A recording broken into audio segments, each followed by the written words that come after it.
조 바이든 미국 대통령이 오후 늦게 방한했습니다. 윤석열 정부 출범 11일 만입니다.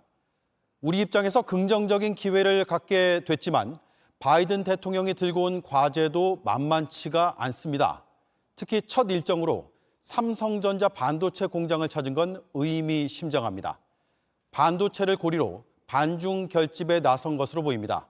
우리 정부 입장에선 고도의 외교 전략이 필요한 부분입니다. 먼저 바이든 대통령이 처음으로 찾은 곳 삼성전자 반도체 공장으로 가보겠습니다. 최수영 기자, 윤석열 대통령과 바이든 대통령의 첫 만남 분위기부터 들어볼까요? 네, 먼저 조금 전인 저녁 6시쯤 두 정상이 제 뒤로 보이는 반도체 공장 건물에서 만났습니다. 바이든 대통령은 한국에 도착하자마자 곧장 이곳으로 왔고요. 윤석열 대통령은 먼저 와 있었다가 맞이를 했습니다. 서로 밝게 웃으면서 악수를 하고 인사를 나눴고 기념사진도 찍고 대화를 나눴습니다. 두 정상은 일반적인 방명록이 아니라 반도체에 함께 사인을 했는데요. 삼성전자가 세계 최초로 개발한 나노 3나노미터의 반도체 웨이퍼에 사인을 한 겁니다. 이후에는 함께 공장을 시찰했습니다. 그렇군요. 바이든 대통령이 반도체 공장부터 찾은 건 역시 중국 견제의 의미가 있겠죠. 그렇게도 볼 수가 있습니다. 이곳은 세계 최대 규모의 반도체 공장입니다. 제가 오늘 대통령실 관계자와 얘기를 좀 나눠봤는데요. 바이든 대통령은 이곳을 제일 먼저 오겠다고 먼저 이렇게 선택을 했다고 합니다. 반도체를 그만큼 기술 동맹에서 가장 중요한 비중으로 보고 있다는 뜻이라고 이렇게 설명을 했습니다. 사실 미국은 반도체 산업에서 중국의 의존도를 낮추려고 하는데요. 궁극적으로 중국을 배제하고 이 반도체 공급망에서 주도권을 갖겠다는 뜻으로 풀이가 됩니다. 이 행보를 크게 보면요. 이 아시아 태평양 권역에서 이른바 반중 경제 동맹의 틀을 확고히 하겠다는 전략으로도 풀이가 됩니다. 네, 두 정상이 공동 연설을 하기로 했는데 시작이 됐습니까? 당초 저녁 7시 전후에는 연설이 시작될 것으로 예상이 됐습니다. 그런데 공장 시찰이 길어지면서 잠시 지연되고 있습니다. 잠시 뒤에는 연설을 할 것으로 보이는데요. 두 정상은 경제 안보에 대한 협력이라던가 동맹 강화 등의 메시지를 낼 것으로 보입니다. 정상회담은 내일 열립니다. 어떻게 진행이 됩니까? 네, 내일 정상회담은 오후에 용산 대통령실에서 진행이 됩니다. 약 90분간 진행이 되는데요. 주요 의제로는 북한의 대응 문제, 경제 안보, 기술 동맹 등의 의제를 다루게 됩니다. 이후 오후 4시쯤에는 공동 기자회견이 있고요. 이후에는 만찬이 진행됩니다. 내일 발표될 공동 합의문에는 북한의 대응 문제를 비롯해서 양측의 NSC 간의 실시간 소통 채널 등도 담길 것으로 보입니다. 네, 최수영 기자가 전해드렸습니다. 네, 이렇게 바이든 대통령의 방한 일정에는 부담과 압박의 메시지도 담겨 있습니다. 미국에 투자해줘서 고맙다며 기업 총수들을 만나지만 한편으론 더 투자해달라는 뜻으로도 읽힙니다. 중국을 봉쇄하려는 반도체 동맹에 동참해달라는 요구도 합니다. 우리 정부에겐 큰 압박일 수도 있습니다. 김영민 기자입니다. 바이든 대통령의 방안에는 미국 반도체 기업 퀄컴의 크리스티아노 아몬 CEO가 동행했습니다. 삼성전자의 평택 반도체 공장에서 퀄컴이 설계한 나노미터 단위 초미세 반도체를 양산하기 때문입니다. 반도체 설계만 하는 미국 기업들 입장에선 위탁 양산을 맡아줄 파운드리 기업이 필요합니다. 한국과의 반도체 동맹에 바이든이 힘을 쏟는 이유입니다. 더 나아가 미국은 이번 정상회담에서 이른바 칩4 동맹 참여를 의제로 꺼낼 수 있습니다. 한국과 대만, 일본 기업을 묶어 중국을 반도체 산업에서 봉사하겠다는 구상으로 지난 3월부터 우리 정부에 참여해달라고 했습니다. 더 많은 게 미국은 필요한 거죠. 좀 더 자기들 편에 붙어달라는 그거를 더 공개적으로 그러는 거로 받아들일 수밖에 없는 거죠. 하지만 우리 정부 입장에선 쉽게 받아들일 수 없는 압박입니다. 대만을 국제사의 일원으로 인정하면 하나의 중국 원칙을 강조하는 중국을 자극할 수 있기 때문입니다. 대통령실 관계자도 칩4 동맹에 대해 이번 회동에서 구체화하긴 쉽지 않다고 밝혔습니다. 바이든 대통령은 우리 기업과 반도체뿐만 아니라 전기차 동맹에도 나섭니다. 2박 3일 일정 마지막 날 정의선 현대차그룹 회장을 서울에서 만납니다. 현대차가 미국 남부 조지아주에 전기차와 배터리 투자를 한 데 대한 감사 표시라는 게 백악관의 설명입니다. 기업들 입장에선 미국 대통령의 관심이 고맙지만 부담도 적지 않습니다. 미국에 더 투자해달라는 뜻이 담긴 데다 중국 내 사업도 생각해야 하기 때문입니다. JTBC 김영민입니다. 네, 반도체 동맹과 전기차 동맹에 이어서 내일 원전 동맹을 두 나라가 발표합니다. 원전을 공동 수출하고 차세대 원전 기술도 함께 개발하겠다는 겁니다. 이를 계기로 윤석열 정부는 문재인 정부의 탈원전 정책 폐기에 속도를 낼 것으로 보입니다. 송지혜 기자입니다. 양국은 내일 정상회담 합의문에 원전 동맹과 관련해 구체적으로 담을 내용을 최종 조율 중입니다. 대통령실 관계자는 원전 부분에서 협력하고 해외 시장에 공동 진출하겠다는 내용이 담겼다고 전했습니다. 윤 대통령이 대선 공약과 새 정부 국정과제를 통해 산업화를 약속한 원전 수출을 미국과 함께 하겠다는 겁니다. 미국 입장에선 원전 동맹도 세계 원전 건설 시장에서 나란히 1, 2위인 중국과 러시아를 견제하려는 목적이 큽니다. 2027년까지 짓기로 한 전 세계 원자로 50개 가운데 절반이 넘는 27개를 중국과 러시아가 수주한 상황입니다. 내일 공동 발표에는 대표적인 차세대 원전 기술로 꼽히는 소형 모듈 원전을 한미가 함께 상용화한다는 내용도 담길 걸로 보입니다. 영어 약자 SMR로 불리는 소형 모듈 원전은 기존 대형 원전의 원자로, 증기 발생기, 냉각제 펌프 같은 주요 기기를 하나의 용기에 넣은 작은 원자로입니다. SMR은 크기가 한국 신형 원전의 100분의 1 정도로 작아 설치와 활용이 쉬운 것은 물론 비용도 적게 듭니다. 복잡한 장치 없이 자연 순환 방식으로 냉각해 안전성도 높다는 평가입니다. 우리는 조금 늦긴 했지만 그래도 대형 원전에서 우리가 축적해 놓은 고급 기술이 있기 때문에 한미 공동으로 연구를 해나간다면 금방 따라잡을 수 있을 거라고 봅니다. 내일 발표를 계기로 전 정부의 탈원전 폐기 정책도 더욱 속도를 낼 걸로 보입니다. 수출과 신기술 개발을 계기로 국내 원전 가동과 신규 원전 건설이 탄력을 받을 수 있기 때문입니다. 산업통상자원부는 이르면 다음 달 이창양 장관을 단장으로 하는 가칭 원전 수출 전략 추진단을 띄우고 관련 조직도 강화할 방침입니다. JTBC 송지혜입니다. 이렇게 원전을 통해 미국과 더 가까워지긴 했지만 걱정스러운 점이 있습니다. 우리가 원전의 원료인 우라늄을 러시아와 중국에 많이 의존하고 있어서입니다. 바이든 정부의 에너지 정책을 설계한 노벨 평화상 수상자 존번 교수도 이에 대한 해법이 시급하다고 봤습니다. 박상욱 기자입니다. 미중 갈등에 러시아의 우크라이나 침공까지 에너지원 공급은 불안정해지고 가격은 치솟고 있습니다. 바이든 대통령은 한국과의 원전 동맹으로 소형 모듈러 원자로와 같은 신기술 개발을 꾀하려 하지만 앞길이 순탄치만은 않습니다. 현재 우리나라는 원전 원료인 우라늄의 34%를 러시아와 중국에서 들여오고 있습니다. 미국은 자칫 한국의 에너지 안보가 이 두 나라에 좌지우지될까 걱정하고 있습니다. If you overcommit on nuclear, you're overcommitting to risk, uranium risk, okay? So I think you have to be careful about that. 한국이 우라늄 수입원의 다변화를 어떻게 이뤄낼지 미국이 관심 갖고 지켜보고 있다는 뜻입니다.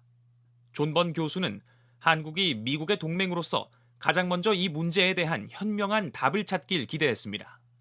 I don't think the U.S. wants to find itself in a situation where Korea is choosing China, Russia on something like uranium. I think the U.S. would hope that Korea would find a more secure path to energy independence.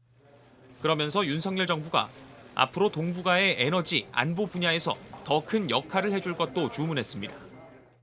Korea has proven to be a trusted ally for many decades now, has the ability to bring in other partners in developing a variety of policies about security and so on, but that can also be about technology, climate sensitive development. So I think that that trusted partner and trusted advisor status is going to be really important between U.S. and Korea, particularly in this administration. JTBC 박상욱입니다. 네, 이번 한미 정상회담의 결과에 따라서 경북 성주의 작은 마을 소송리도 또 한 번 뜨거워질 것 같습니다.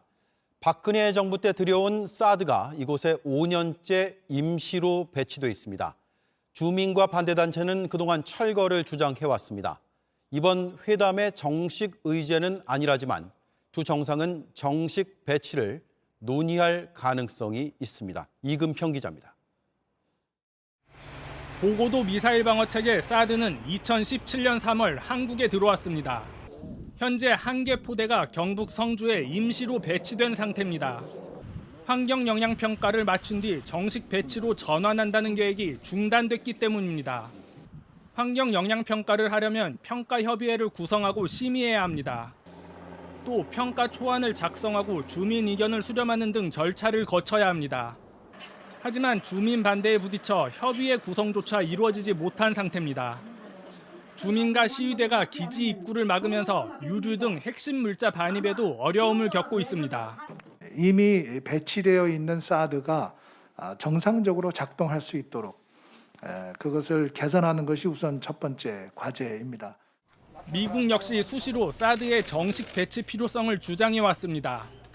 이번 정상회담에선 우리 정부가 환경 영향 평가를 빨리 마치겠다는 뜻을 미국 측에 전달할 가능성이 높습니다.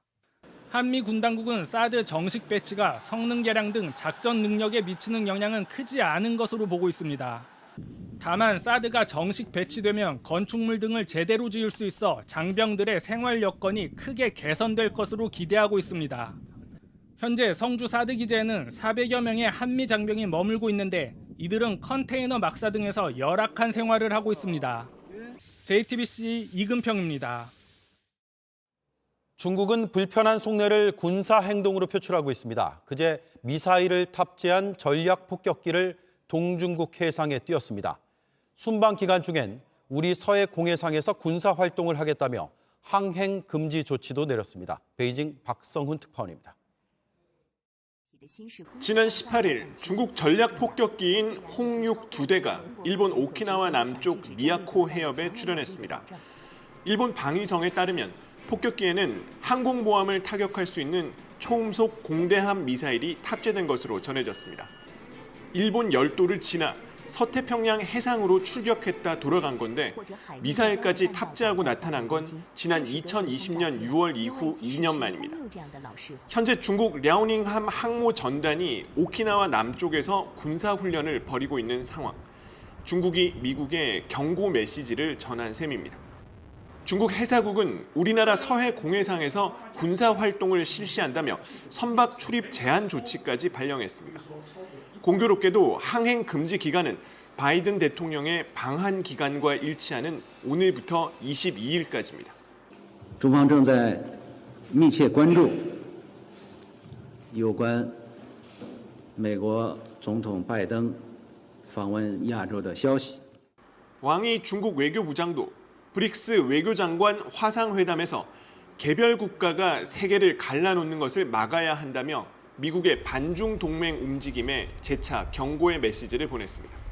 베이징에서 JTBC 박성훈입니다. 네, 미국과 중국 사이에서 어떤 외교를 할 것인가는 거의 모든 정부에서 해온 고민입니다. 문재인 정부에선 균형 외교라고 해서 경제와 안보를 좀 달리 접근을 했습니다. 윤석열 정부는 어떻게 구상을 하고 있는지, 중국과의 관계는 어떻게 풀어야 하는지 잠시 짚어보겠습니다. 외교부를 취재하고 있는 이지은 기자가 나와 있습니다. 일단 윤석열 정부의 외교는 미국에 좀 더 방점이 찍혀 있는 것 같은데요. 네, 아무래도 그렇습니다. 일단 바이든 대통령이 우리나라로 오는 비행기 안에서 나온 말부터 보도록 하겠습니다. 네. 미국은 동맹을 위해서 왔다. 제이크 설리번 백악관 국가안보보좌관이 이렇게 말을 했어요. 그럼 동맹인 한국에 미국이 원하는 게 대체 뭐냐? 당장 핵심은 반도체입니다. 반도체가 지금 세계적으로 부족해서 수급이 잘 안 맞다 보니까 우리와 공급망을 협력해서 선점하겠다는 거고요. 이게 우리와도 어느 정도는 이해가 맞습니다. 왜냐하면 이번 정부는 역대 정부와 비교를 했을 때 한미 동맹을 더 공고히 하겠다는 그런 의지가 강합니다. 문재인 정부는 사실 굳이 따지자면 안보는 미국, 경제는 중국 쪽에 좀 더 가까운 편이었죠. 그랬죠. 지금은 안보와 경제 모두 미국과 긴밀히 하겠다 이런 뜻입니다. 흔히 포괄적 전략 동맹이라고 하는 그런 것입니다. 네, 그런데 반도체만이 아니고요. 지금 미국이 주도하고 있는 경제 안보 협의체 새롭게 만들겠다는 거죠. 네. 여기에도 우리가 참여하기로 했죠. 네. 이름하여 인도태평양 경제 프레임워크, 영어로 인도퍼시픽을 따서 IPEF라고 하는 공동체인데요. 경제 안보 공동체입니다. 미국 주도로 이번 순방 때 출범시킬 예정인데요. 우리나라도 참여하겠다고 이미 밝혔고요. 이게 쉽게 얘기해서 반도체든 다른 첨단 제품이든 간에 중국은 빼고 서로 공급하는 그런 협의체를 만들자, 이런 아이디어인데요. 그런데 영내에서 같이 협력할 4개 분야만 지금 확정을 했지 구체적으로 정해진 게 없거든요. 완전히 준비된 게 없다는 얘기입니다. 네. 그런데도 미국이 서둘러서 이걸 출범시키는 거는 그만큼 중국에 뒤처질 수 있다는 위기감이 작용한 것으로 보이고요. 앞서 특파원 리포트로도 봤습니다만 이런 미국의 행보에 중국 역시 위기감을 느낀 것으로 보입니다. 네.